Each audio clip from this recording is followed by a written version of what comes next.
Again രണ്ട് വാക്കുകൾ below and under. എന്താണ് തമ്മിലുള്ള വ്യത്യാസം എന്ന് അറിയാം?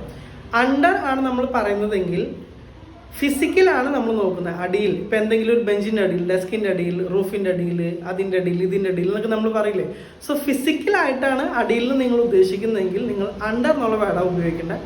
നേരെ മറിച്ച് നമ്മൾ വേറെ എന്തെങ്കിലും കോണ്ടെക്സ്റ്റിലാണ്, ഇപ്പോൾ മാർക്ക് കുറവ്, ക്വാളിറ്റി, ഗ്രേഡ്, ഇങ്ങനെയുള്ള കാര്യങ്ങളൊക്കെ നമ്മൾ ഉദ്ദേശിക്കുന്നതെങ്കിൽ നമ്മൾ ബിലോ എന്നുള്ള വേർഡ് ഉപയോഗിക്കേണ്ടത്. So my name comes below his name. അത് എൻ്റെ ലിസ്റ്റിൽ അവൻ്റെ പേരിനേക്കാളും താഴെയാണ് എൻ്റെ പേര് കിടക്കുന്നത്. ഓക്കെ, അങ്ങനെ നമുക്ക് ഉപയോഗിക്കാനായിട്ട് പറ്റും. The cat is under the table. Cat ടേബിളിൻ്റെ അടിയിലാണ്. സോ അത് ഫിസിക്കൽ ബിലോ ആണ് ഉദ്ദേശിക്കുന്നത്, ഫിസിക്കൽ അടിയിൽ എന്നുള്ളതാണ് ഉദ്ദേശിക്കുന്നത്. പക്ഷേ ഇതിങ്ങനെയൊക്കെ ആണെങ്കിലും നിങ്ങളിത് മാറ്റി ഉപയോഗിച്ചു എന്ന് വിചാരിച്ചിട്ട് പ്രത്യേകിച്ച് തെറ്റുകളൊന്നുമില്ല. കാരണം ഇംഗ്ലീഷിൽ ഒരിക്കലും ഗ്രാമർ നോക്കിയിട്ടല്ല എല്ലാവരും, ഈവൻ ഇംഗ്ലീഷ് സ്പീക്കേഴ്സ് പോലും സംസാരിക്കുന്നത്.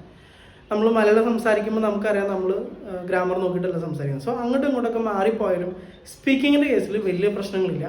പക്ഷെ നമ്മൾ ക്ലിയർ ആയിട്ട് പഠിക്കുകയാണെങ്കിൽ നിങ്ങൾ സ്പീക്കിംഗ് കുറച്ചും കൂടെ, ഇംഗ്ലീഷ് കുറച്ചും കൂടെ സ്റ്റാൻഡേർഡ് ഉള്ളതായിട്ട് തോന്നും. അതുകൊണ്ട് ആണ് ഞാൻ ഇതൊക്കെ പറഞ്ഞു തരുന്നത് കേട്ടോ. ബിലോ, ഗ്രേഡ്, ക്വാളിറ്റി ഇതൊക്കെയാണ് ഉദ്ദേശിക്കുന്നത്. അണ്ടർ എന്നുള്ളത് ഫിസിക്കലായിട്ട് അടിയിലാണ് എന്ന് കാണിക്കാൻ നമ്മൾ അണ്ടർ എന്നുള്ള വേർഡ് ഉപയോഗിക്കുക. ഓക്കെ.